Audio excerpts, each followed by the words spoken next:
आज के इस अजीम शान जलसे सीरतुन नबी की सदारत फरमा रहे हमारे रफ़ीक़ दर्स रफ़ीक़ मुकर्रम हज़रत मौलाना अब्दुल हकीम साहब कासमी दामत बरकातुहुमुल आलिया स्टेज पर तशरीफ फरमा इंतहाई काबिल सद एहतराम हज़रत उलमाए किराम हुफ़्फ़ाज़ इज़ाम व शुअरा, हमारे दीनी और ईमानी भाइयों, पसे पर्दा हमारी माएँ और बहनें,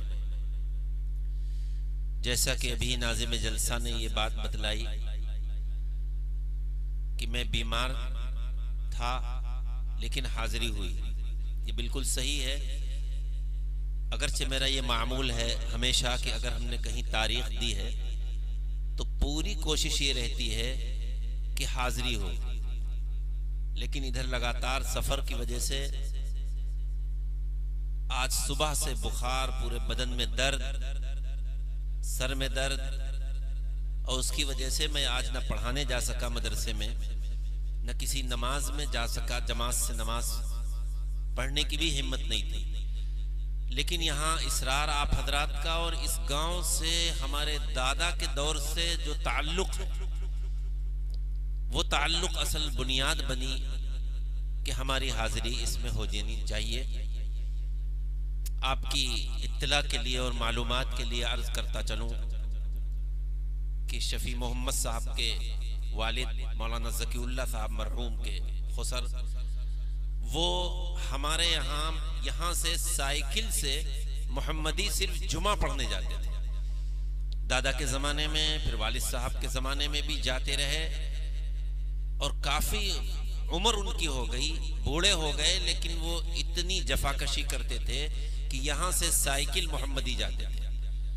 उनको बड़ा ताल्लुक़ था हमारे जद्द अमजद मौलाना हकीम रमज़ानुल हक साहब नव्वरल्लाहु मरक़दहू से, और उसके बाद हमारे वालिद साहब से, फिर उनके साहबजादे शफी मोहम्मद साहब जो कमोबेश 25 साल उन्होंने हमारे यहाँ पढ़ाया है, पढ़ा भी है और उसके बाद पढ़ाया है। बल्कि अगर मैं ये कहूँ कि इदारे की बुनियाद के मौके पर, अभी उनका हाल में जल्दी इंतकाल हुआ है, इदारे की बुनियाद के मौके पर इस वक्त जो मौजूद लोग थे अभी चंद माह पहले, उनमें एक वो भी थे, अब तो शायद कोई नहीं है, और वो हमें इदारा महमूदिया की बुनियाद का एक वाकया भी सुनाते थे। तज़किरतन उसका भी जिक्र करता चलूं, फिर बात शुरू करूं। इदारा महमूदिया मोहम्मदी जो हजरत शेखुल हिंद रहमतुल्लाह अलैह के नामे नामी से मंसूब है, हमारे जद्दे अमजद मौलाना हकीम रमजानुल हक साहब नव्वरल्लाहु मरक़दहू ने बुनियाद रखने के लिए देवबंद से मौलाना हुसैन अहमद मदनी रहमतुल्लाह अलैह को मदऊ किया था। मौलाना हुसैन अहमद मदनी जिससे आप बखूबी वाकिफ हैं, हजरत मौलाना सैयद अरशद मदनी दावत बरकातुहुमुल आलिया के वालिद मौलाना महमूद मदनी के दादा, उनको मदऊ किया था। जब वो मोहम्मदी तशरीफ लाए और बुनियाद का मसला आया, शायद आपने ये बात ना सुनी हो, तो बुनियाद में आप जानते हैं कि जिसको मदऊ किया जाता है उससे पहली ईंट रखवाई जाती है। चुनांचे हमारे जद्दे अमजद मौलाना रमजानुल हक साहब ने दरख्वास्त की मौलाना हुसैन अहमद मदनी रहमतुल्लाह अलैह से कि आपको मैंने मदऊ किया है, आप पहली ईंट रखें। लेकिन हजरत मदनी अलैहिर्रहमा किसी तरह तैयार नहीं हुई। कहा मैं हाजिर तो हो गया, लेकिन ये मुमकिन ही नहीं है कि आप जैसे आरिफ बिल्लाह एक जलीलुल कद्र बुजुर्ग की मौजूदगी में मैं बुनियाद की पहली ईंट रखूं, मैं शामिल हो जाऊंगा। चुनांचे वो रखने के लिए तैयार नहीं हुई और काफी देर हो गई। ये कटिया रज्जब के हवाले से ये बात मुझे इसलिए मालूम हुई कि शफी मोहम्मद साहब जो आपके ही यहाँ के रहने वाले हैं, उन्होंने ये वाकया मुझे बतलाया, क्योंकि मैं तो उस वक्त दुनिया में भी नहीं आया था। बिलाखिर काफी देर हो गई कि नहीं, आप ही पहली ईंट रखेंगे। फिर एक बड़े बुजुर्ग उस वक्त कोई मौजूद थे, बड़े आलिम दीन, उन्होंने कहा कि भाई देखिए एक शक्ल है। बिल्कुल उन्होंने वो तरीका अपनाया जो हुजूर अक़दस सल्लल्लाहु अलैहि वसल्लम ने हजर अस्वद के रखने के सिलसिले में जो मशवरा दिया था। कहा एक ही ईंट को एक तरफ मौलाना रमजानुल हक साहब पकड़ लें, दूसरी तरफ हजरत मदनी पकड़ लें और दोनों एक ईंट को एक साथ रखें। चुनांचे इदारा महमूदिया मोहम्मदी की जो ईंट रखी गई है, तारीखी एतबार से ये बात आपके जहन दिमाग तक पहुंचाना चाहता हूं कि इसकी बुनियाद में दोनों ये हमारे बुजुर्ग शरीक थे, इसलिए बानी हमारे दादा भी कहलाते हैं, और संग बुनियाद मौलाना हुसैन अहमद मदनी रहमतुल्लाह अलैह ने रखी। ये बात तज़किरतन आ गई, चूंकि कटिया रज्जब में मैं बात कर रहा हूँ और आपके यहाँ से हमारे घराने का एक बड़ा दीरीना ताल्लुक है, तो तबीयत की नासाजी के बावजूद बहरहाल हाजिरी हुई। मैंने एक हदीस मुबारक आपके सामने पेश की है, बड़ी मुख्तसर वक्त में सीरतुन नबी के रोशनी में कुछ बातें अर्ज करूंगा। दुआ फरमाएं कि रब्बे जुल जलाल मुझको सही बात, हक बात कहने की और हम सबको उस पर अमल करने की तौफीक नसीब फरमाए। आमीन। अभी मुझसे कबल आपने नातिया कलाम सुना और अभी बिल्कुल मैंने भी सुना मौलाना तैयब साहब की इंतहाई जामे तकरीर आपने सुनी, जिससे अंदाजा होता है कि हुजूर अक़दस सल्लल्लाहु अलैहि वसल्लम से इंसान को किस दर्जा इश्क और मोहब्बत होना चाहिए। और ये बात सही है कि तबई तौर पर, अक़ली तौर पर हम अगर सोचें तो जो मोहब्बत अपने वालिदैन को अपने बेटे से या बेटे को अपने वालिदैन से हुआ करती है, शौहर को अपनी बीवी से और बीवी को अपने शौहर से हुआ करती है, उससे कहीं ज्यादा मोहब्बत हमें और आपको हुजूर अक़दस सल्लल्लाहु अलैहि वसल्लम से होनी चाहिए। लेकिन इश्क और मोहब्बत कहते किसे हैं? मोहब्बत नाम इस चीज का नहीं है कि हम किसी खास मौके पर दिन मना लें, रबीउल अव्वल में अपने यहाँ हरे झंडे लगा लें, 12 रबीउल अव्वल को जश्न ईलाद मीलादुन नबी कर लें और ये समझा जाएगा हमें हुजूर अक़दस सल्लल्लाहु अलैहि वसल्लम से मोहब्बत है। याद रखिए, ये मेयार मोहब्बत नहीं है। मोहब्बत और इश्क रसूल किसे कहते हैं, अगर कोई और बतलाता तो शायद हमें यकीन न होता और हम उसकी बात न मानते। लेकिन चूंकि मोहब्बत रसूल और अल्लाह से मोहब्बत और महबूब रब्बुल आलमीन से मोहब्बत का तरीका क्या होना चाहिए, कौन से अमल करना चाहिए, खुद हुजूर अक़दस सल्लल्लाहु अलैहि वसल्लम ने इरशाद फरमा दिया। अब जो मैं बात आपके सामने करूंगा वो किसी और की नहीं है, खुद हुजूर सल्लल्लाहु अलैहि वसल्लम ने एक अमल जब किया और सहाबा की मोहब्बत देखी तो उसके बाद फरमाया कि मोहब्बत किसे कहते हैं। अब ज़हन दिमाग को आप खोल कर बैठिए और समझिए। हाँ हमें मोहब्बत है, अगर अदना गुस्ताखी की हुजूर सल्लल्लाहु अलैहि वसल्लम की शान में कर दे तो हम ये चाहते हैं कि हम इसका सर कलम कर दें, इसको ऐसी सजा मिले जो आने वाली नस्ल याद रखे पूरी दुनिया। जैसा कि अभी हाल में गुस्ताखी हुई कि कोई गुस्ताख रसूल या हजरत आयशा की शान अक़दस में गुस्ताखी करे और उसके बाद वो जिंदा रहे, नहीं। एक मामूली ईमान रखने वाला चाहे वो कितना भी गुनाहों में मुलव्विस हो, लेकिन वो ये बर्दाश्त नहीं कर सकता कि हुजूर सल्लल्लाहु अलैहि वसल्लम की शान अक़दस में मामूली गुस्ताख कोई गुस्ताखी व्हाट्सएप पर कर दे, कुछ लिख दे, नहीं। हमारा तो दिल अंदर से ये होगा कि किस तरह वो शख्स हमें मिल जाए, हमें अपनी जान की परवाह नहीं, और हम जो है उसका काम तमाम कर। या कई जाहिर है आपको अल्लाह के प्यारे नबी से इस दर्जा मोहब्बत है और होनी चाहिए, लेकिन याद रखिए अल्लाह के यहाँ जो मोहब्बत मतलूब है, जो अल्लाह मोहब्बत चाहता है कि आप हुजूर सल्लल्लाहु अलैहि वसल्लम से करें और अल्लाह से करें, वो मोहब्बत सिर्फ इतनी ही नहीं है कि गुस्ताख रसूल का सर कलम करने के लिए आप तैयार हो जाएं, बल्कि एक ये वाकया सुनिए जिसको मैंने अभी आपके सामने पढ़ा कि एक मर्तबा हुजूर सल्लल्लाहु अलैहि वसल्लम वुजू फरमा रहे थे। बहुत गौर से बात समझिएगा, हमारी माएं बहनें भी समझें। वुजू फरमा रहे थे तो आज के जमाने में जिस तरह मस्जिदों में टोटियां लगी हुई हैं या घरों में हो, तो ऐसा तो था नहीं, लोटे से वुजू किया जाता था। तो सहाबा आपके इर्द गिर्द जमा हो गए जहां पर आप बैठकर वुजू फरमा रहे थे। अब वुजू का पानी जब आप अपने हाथ पर डालते तो जाहिर है पानी जमीन पर गिरता है, चेहरा धोएं पानी तब भी जमीन पर गिरता है, पैर धोएं तब भी।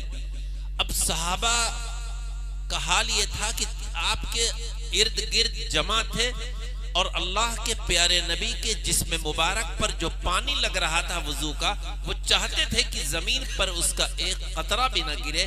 कोई अपना चुल्लू बढ़ा रहा है, कोई हाथ बढ़ा रहा है, सब बिल्कुल एक दूसरे से लड़े जा रहे हैं कि नहीं अल्लाह के प्यारे नबी के धुले हुए पैर का पानी, हाथों का पानी अपने हाथों में लेकर, जितना आया हाथों में चंद बूंदें आ गई, थोड़ा सा पानी आया, कोई अपने चेहरे पर मल रहा है, कोई अपने सर पर मल रहा है, कोई अपने पेट पर, कोई अपने रान पर।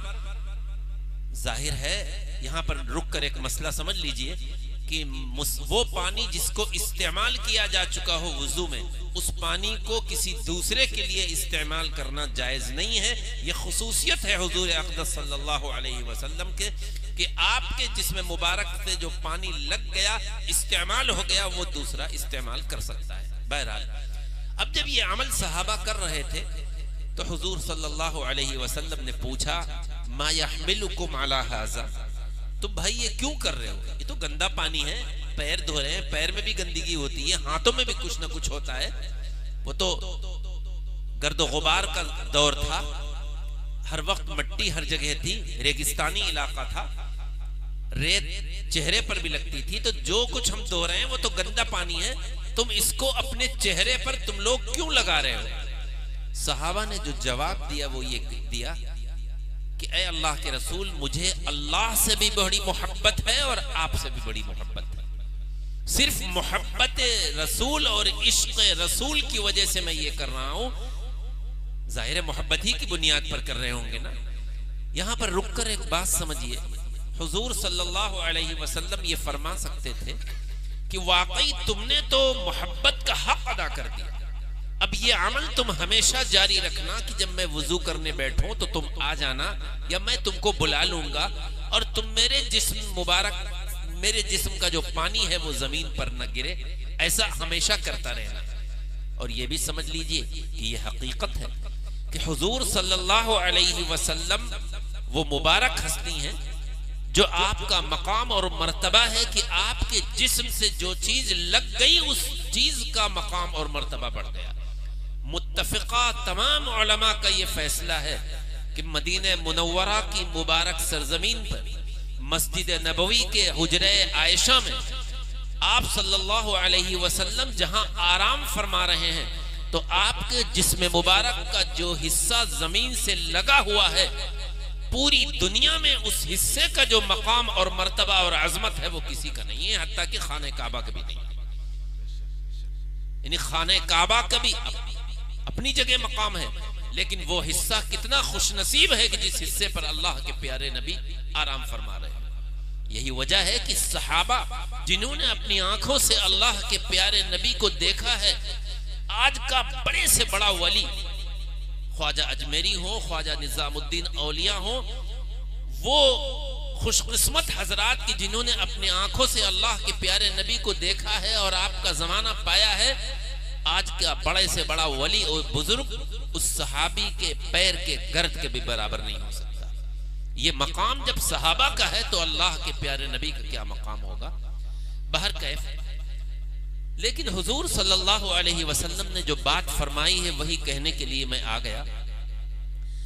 आपने फरमाया मन सर्रहु अन युहिब्बल्लाह व रसूलहु औ युहिब्बुहुल्लाहु व रसूलुहु, जो शख्स इस बात से खुश हो कि अल्लाह और उसके रसूल उससे मोहब्बत करें और वो भी अल्लाह और रसूल से मोहब्बत करे। बात समझिएगा, मोहब्बत यकतरफा ना हो, इश्क यकतरफा ना हो, बल्कि अल्लाह भी अपने बंदों से मोहब्बत कर रहा है, बंदे भी अपने रब से मोहब्बत कर रहे हैं, प्यारे नबी भी अपने उम्मती से मोहब्बत कर रहे हैं और उम्मती भी अपने नबी से मोहब्बत कर रहा है। दो तरफा मोहब्बत हो।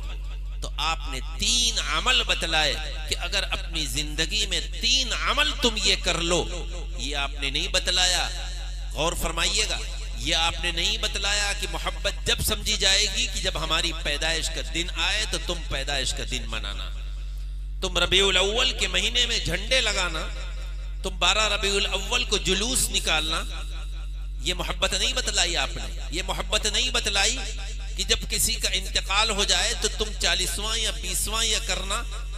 जाहिर है अल्लाह के प्यारे नबी ही तो हमारे लिए आइडियल और नमूना है। ये मोहब्बत नहीं बतलाई।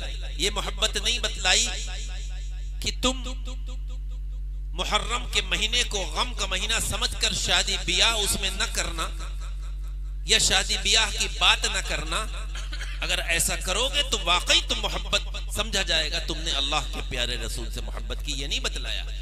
अगर ये मोहब्बत रसूल होती तो आप इसका तज़किरा फरमाते कि देखो मुहर्रम में शादी मत करना, मुहर्रम में शादी की बात मत चलाना। ये तो हमारे शियों की बात है कि उन्होंने ये वबा फैलाई है। बहरहाल वो एक मौजू है। कहना यह है कि मोहब्बत रसूल कहते किसे हैं, इसके बारे में आपने बड़ी मुख्तसर और बड़ी जामे बात इरशाद फरमाई। आपने फरमाया कि मोहब्बत का पहली कसौटी, मोहब्बत रसूल और अल्लाह से मोहब्बत की पहली अलामत बंदों में यह समझी जाएगी कि जब कोई बात करे तो सच बोले। गोया कि सच बोलना और झूठ से बचना, ये अल्लाह से भी मोहब्बत है, प्यारे नबी से भी मोहब्बत है। इतना बड़ा मजमा मेरे सामने बैठा है, मेरी आवाज बहुत दूर तक जा रही, हमारी माएं बहनें भी सुन रही। बताइए कि सुबह से शाम तक और शाम से सुबह तक मोबाइलों या किसी के सामने हम कितने झूठ बोलते हैं। काश्तकारी में, तिजारत में, लेन देन में, मजाक में, हकीकत में कितने झूठ बोलते हैं।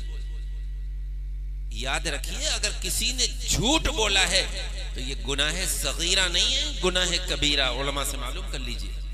और गुनाह कबीरा के लिए तौबा शर्त है। अगर जिना हो जाए तो तौबा करिए, सूद पर काम हो जाए तो तौबा करिए, उस काम को भी खत्म करिए। जाहिर है जो गुनाह कबीरा हैं वो माफ नहीं होते जब तक नदामत और शर्मिंदगी के आंसू बहाकर, रोकर, गिड़गिड़ाकर अल्लाह से ना मांगा जाए। आज हम सुबह से शाम तक मोबाइलों पर कितने झूठ बोलते हैं। किसी ने पूछा आप कहाँ हैं, अगर आप पर किसी का कर्जा है तो आपने बता दिया मैं आउट ऑफ स्टेशन हूं, मैं अपने गांव में नहीं हूं। कितने अपने बच्चों से झूठ बुलवाते हैं, कितने झूठ बोलते हैं। जहां से आप माल परचेस करते हैं, खरीदते हैं, पार्टी ने बताया, बता देना कि वो घर पर मौजूद नहीं। तो इसलिए मेरे भाई ये गुनाह कबीरा है। तय करके उठिए जलसे सीरतुन नबी से कि हम चाहे हमारा कैसा भी हाल हो, हम न झूठी गवाही देंगे न झूठ बोलेंगे, चाहे कितना भी बड़ा मेरा दुनियावी एतबार से नुकसान और खसारा हो रहा हो।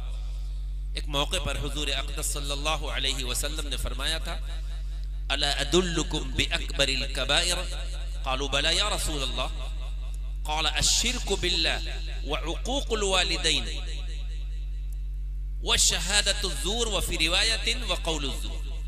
एक मौके पर अल्लाह के प्यारे नबी ने सहाबा से पूछा कि बताओ मैं तुम्हारे सामने बड़े बड़े गुनाहों में बहुत बड़े गुनाहों का तज़किरा ना करूं, यानी कबीरा गुनाह में भी बहुत बड़े गुनाह, दिल लरस जाए इंसान का उस गुनाह को करते हुए। तो सहाबा ने कहा क्यों नहीं है अल्लाह के रसूल। तो आपने 3 गुनाहों का तज़किरा फरमाया। पहला गुनाह अल्लाह के साथ किसी को शरीक ठहराना। जाहिर है इसकी तफसील है, सिर्फ इतना समझिए कि अल्लाह की जात में किसी को शरीक ठहराना या अल्लाह की सिफात में, खूबियों में किसी को शरीक ठहराना, क्या मतलब है? यह भी बड़ा गुनाह है।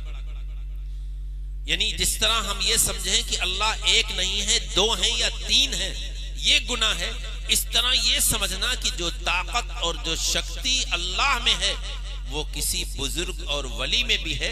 जिस तरह अल्लाह हमारे मसाइल हल कर सकता है, अल्लाह हम बीमार हो तो शिफा दे सकता है, अल्लाह हमें औलाद देता है, अल्लाह हमको रोजी देता है। अगर हम किसी बुजुर्ग के मजार पर जाएंगे और वहां जाकर कहेंगे तो इनके भी हाथ में यही है, ये भी हमको औलाद दे सकते हैं, ये भी हमारे बीमारों को शिफा दे सकते हैं, इसका नाम भी शिर्क है। इसको आसान लफ्जों में समझिए, शिर्क कहते हैं पार्टनर को। जाहिर है ये सारे कलमदान अल्लाह ने अपने पास रखे हैं, सब कुछ अल्लाह के हाथ में है, किसी के हाथ में कुछ नहीं है, और आज भी है और मैदान हश्र में भी होगा। तो इसलिए शिर्क जिस तरह गुनाह कबीरा। दूसरा आपने गुनाह माफ फरमाया, और वालिदैन की नाफरमानी करना बहुत बड़ा गुनाह है। इसकी तफसील इस वक्त में नहीं करूंगा, बहुत बड़ा गुनाह है। मैं बच्चों से कहता हूं कि खुदा के लिए अगर माँ बाप का साया तुम्हारे सरों पर मौजूद है तो इनकी कदर कर लो, वरना जब ये दुनिया से चले जाएंगे तब तुम्हें अंदाजा होगा ये क्या है। हर घर में 2 बुजुर्ग एक माँ और बाप की शक्ल में मौजूद है, इनकी कदर करो। तीसरा गुनाह, इस हदीस में रावी लिखते हैं कि तीसरा गुनाह, आप टेक लगाए हुए थे, टेक हटाकर आपने फरमाया कि झूठ बोलना, झूठ बोलना, झूठ बोलना, और इस गुनाह का 3 मरतबा तज़किरा किया। झूठी गवाही देना, झूठी गवाही देना, झूठी गवाही देना। आज हम अपना मुहासबा करें और अपना जायजा लें। हम अपने नौजवानों से भी कहना चाहता हूं कि जब आप बचना चाहते हैं, बाप ने कुछ पूछा, उस्ताद ने पूछा, फौरन झूठ बोल दिया। गए आप कहां हैं, बता क्या रहे हैं? आप समझ रहे हैं कि हमने इनको बेवकूफ बना लिया, लेकिन नहीं, बेवकूफ आपने नहीं बनवाया, बल्कि अल्लाह की एक गजब का आप शिकार हो गए, एक गुनाह कबीरा आपने कर लिया। अल्लाह हम सब की हिफाजत फरमाए। तो ये पहली चीज। तो अगर वाकई अल्लाह की मोहब्बत, अल्लाह से और अल्लाह के नबी से मोहब्बत है, तो झूठ बिल्कुल न बोलिए। ना झूठ बोलिए इनफिरादी तौर पर, न इज्तिमाई तौर पर, न माइक पर, न सबके सामने, कहीं नहीं। दूसरी चीज, हुजूर सल्लल्लाहु अलैहि वसल्लम ने फरमाया कि जो शख्स इस बात से खुश हो कि अल्लाह और उसके रसूल उससे मोहब्बत करें और वो अल्लाह और उसके रसूल से मोहब्बत करे, तो उसको ये चाहिए कि जब अमानत रखी जाए तो अमानत में खयानत न करे। जाहिर है ये भी बड़ा वसी मफहूम है, वक्त कम है, सिर्फ मुख्तसरन चंद बातें समझ लीजिए कि अमानत क्या है। एक तो अमानत वो है कि आपके पास किसी ने 1 लाख रुपया रखवा दिया, कुछ जेवर रखवा दिया, और जब उसको जरूरत हुई आपने बेईनी ही वो पैसे वापस कर दिए।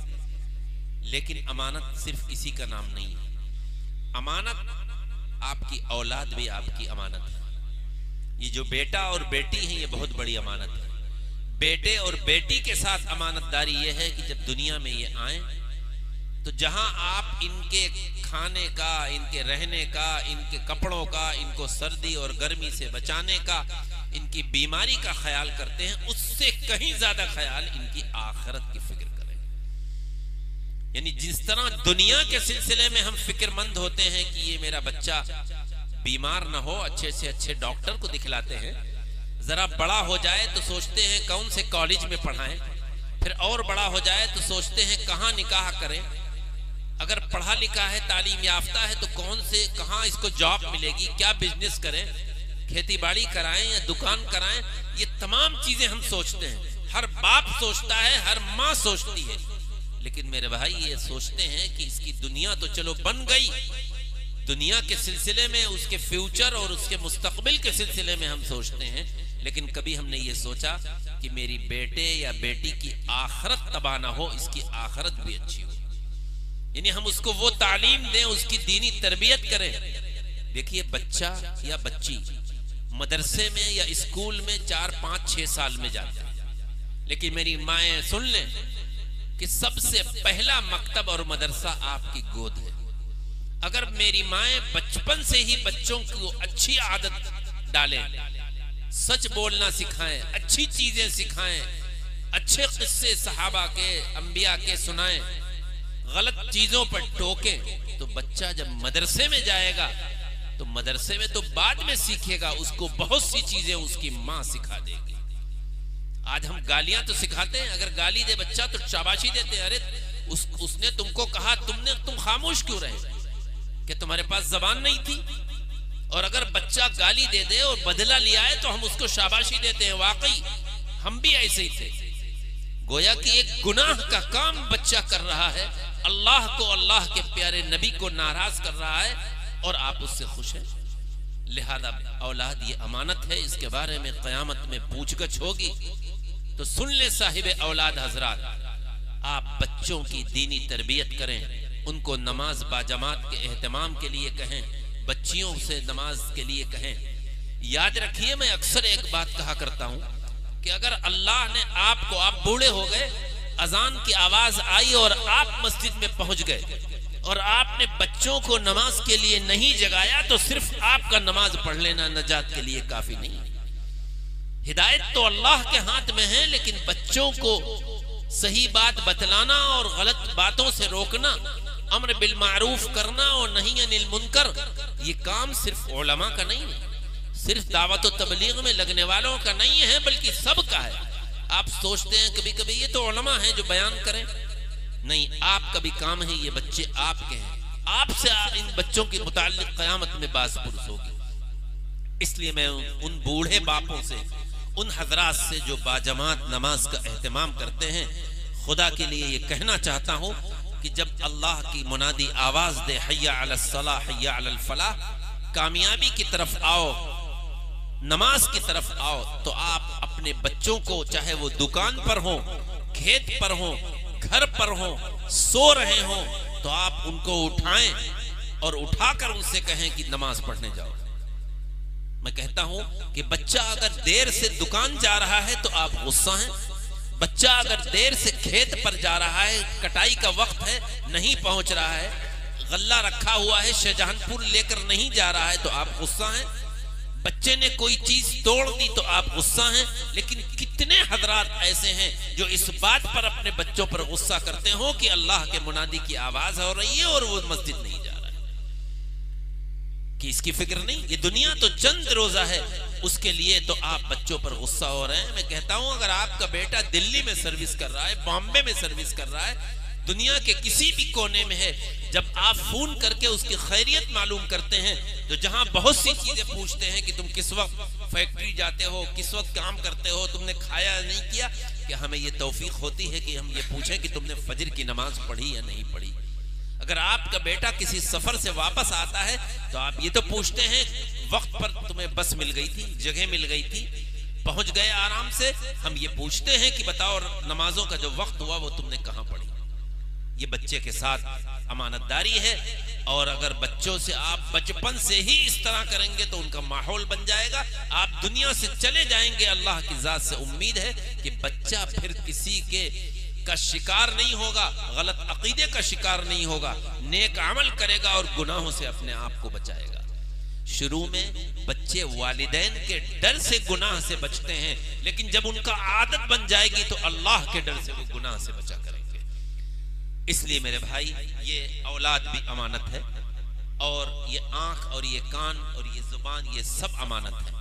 इनकी अमानतदारी ये है, मैं नौजवानों से कहना चाहूंगा, इन आंखों का गलत इस्तेमाल मत करो, मोबाइल की स्क्रीन पर गलत चीजें इनसे मत देखो, इन कानों से फहश गाने मत सुनो, इस जबान से किसी को गाली मत दो, इस पैर से चलकर किसी गलत इरादे से किसी के यहाँ न जाओ, इन हाथों से किसी पर जुल्म न करो।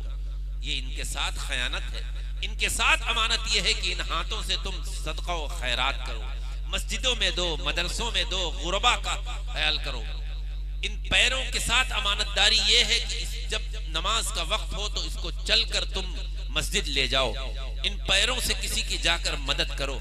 याद रखो मेरे भाई, मेरे अजीज और मेरी माएं बहनें, क़यामत में ये तमाम चीजें बोलेंगी आज जो खामोश है। जुबान बंद कर दी जाएगी, पैर भी गवाही देंगे, हाथ भी बोलेंगे, कान भी बोलेगा, आंख भी बोलेगी। उस दिन क्या हाल होगा? इसलिए ये भी अमानत है। इनके साथ अमानतदारी यही है। याद रखिए, ये इस्लाह मुआशरा और सीरतुन नबी के जलसे जभी कामयाब होंगे कि जो बातें इसमें कही जा रही हैं उसको आप अपनी अमली जिंदगी में लाएं। यहाँ तो लोग बयान करके चले जाएंगे, लेकिन आपका काम यह है कि जो कुछ आप सुने जाकर ये फैसला करें कि हमें खुद भी नमाज बाजमात अदा करनी है और बच्चों को भी नमाज के लिए कहना है। और फिर आगे चलूं, बात खत्म करते हुए, चूंकि वक्त मुकम्मल हो चुका है। आजकल शादियों का जमाना है।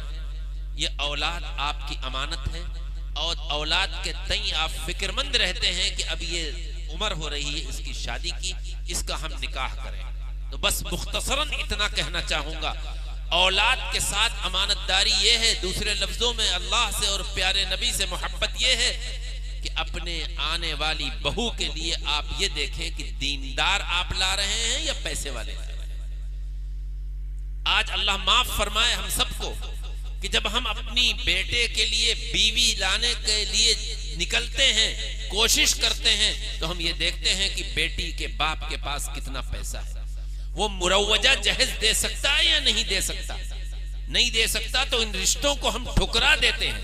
ये औलाद के साथ भी खयानत है। आप खुद भी खयानत कर रहे हैं औलाद की। लिहाजा मेरे भाई, मेरे दोस्त और हमारी माए बहनें, और मैं नौजवानों से भी कहूंगा कि खुदा के लिए उन रिश्तों को कबूल करो जो गरीब घर की भी है। चाहे वो जहेज में एक सुई भी मत लाएं, वो सिर्फ तुम्हारे घर आई है। लिहाजा मेरे भाई, मेरे अजीज, जहेज की न डिमांड करो, न जहेज की लालच करो। कम मिलने पर लानतान मत करो, कम मिलने पर कोसो मत, वरना याद रखो कि अल्लाह की पकड़ से बच नहीं सकते। इज़ाउल मुस्लिमी हराम, मुसलमान को तकलीफ देना हराम है। अगर एक आने वाली लड़की को आपने अपनी जबान से तकलीफ दी है, एक हराम काम किया है। मैं नौजवानों से कहूंगा और आपसे भी कहूंगा कि दीनदार लाइए अपने बेटों के लिए। बीवी भी, और आपकी बेटी है तो दामाद का भी इंतखाब करिए जब उसके अंदर दीन हो और अखलाक हो। जाहिर है ये सब अमानतें हैं। इन अमानतों के, और आप चाहते तो ये हैं कि आने वाली नस्ल दीनदार बने, लेकिन ये चाहते हैं कि हमारे यहाँ जहेज भर जाए, पैसा आ जाए। मैं तो कहा करता हूं कि अल्लाह ने आपको हाकिम बनाया है। अर्रिजालु क़व्वामून अलन निसा, मर्द हाकिम है औरतों पर। बीवियों का मकाम शौहरों के मुकाबले में मर्द का मकाम शौहर के मुकाबले में, बीवी के मुकाबले में, औरत के मुकाबले में ज्यादा है। लेकिन आपकी हाकिमियत और बादशाहत कहां चली जाती है जब आप उन फुकरा की तरह भीख लेकर मांगते हैं कि जहां ज्यादा मिला वहां के रिश्ते कबूल करते हैं, जहां न मिलने की उम्मीद हो वहां रिश्ते ठुकरा देते हैं। ये औलाद के साथ खयानत है। और आखिरी बात कह के बात खत्म करूं कि जो तुम्हारे पड़ोसी हैं उनके साथ अच्छा बर्ताव करो। पड़ोसी आपके रिश्तेदार हो, मुसलमान हो, गैर मुस्लिम हो, किसी भी मकतबे फिक्र से ताल्लुक रखते हो, जाहिर है इंसान है। बहैसियत इंसान आपका काम यह है कि अगर वो अच्छा खा रहा है, अच्छा पी रहा है, तो उससे हसद मत करिए। ये न कहिए कि कल तो मेरे साथ ये खेलता था, मेरे साथ पढ़ता था, आज इसके पास दौलत आ गई तो आप उससे जल रहे हैं। जलिए मत, बल्कि अगर उसने अच्छा मकान बनाया है, अच्छी गाड़ी लाया है, तो जाकर उसको मुबारकबाद दीजिए ताकि उसको खुशी हो, उसका हौसला अफजाई करिए। हसद मत करिए कि मैं पढ़ा लिखा, मेरे पास पैसा नहीं, ये जाहिल शख्स, इसके पास इतना पैसा आ गया। नहीं, रज़्ज़ाक़ हकीकी अल्लाह है। अल्लाह को कितना, किस वक्त, किसको रिज़्क़ देना है वो जानता है। जलिए मत, पड़ोसियों के साथ अच्छा सलूक करिए। गांव के पड़ोसी हों, करीब के पड़ोसी हों, कहीं के भी पड़ोसी हों। बहर कैफ ये 3 बातें हमें और आपको का इसका ख्याल रखना है। पहली बात, सच बोलना। दूसरी बात अमानत में खयानत न करना, और तीसरी बात पड़ोसी के साथ अच्छा बर्ताव करना। अगर ये 3 बातें हम पर हमने अमल कर लिया तो याद रखिए, जिस मोहब्बत और इश्क का तज़किरा इतनी देर से अशार में हो रहा है, ये अभी बयान में हुआ, तो सही माना में हम अल्लाह और उसके रसूल से मोहब्बत करने वाले समझे जाएंगे। वरना खाली ये समझना कि हम प्यारे नबी के उम्मती हैं और ये समझना कि मोहम्मद सल्लल्लाहु अलैहि वसल्लम हमारे नबी आखिरुज़्ज़मा हैं, ये नजात के लिए काफी नहीं है। नजात के लिए जरूरी है कि अल्लाह के अहकामात और प्यारे नबी की तालीमात हमारी जिंदगी में आना चाहिए। बस इन्हीं मारूजात के साथ अपनी बात खत्म करता हूँ। व आखिरु दावाना अनिल हम्दुलिल्लाहि रब्बिल आलमीन। मुसलमान तो अगर मस्ते मई सार हो जाए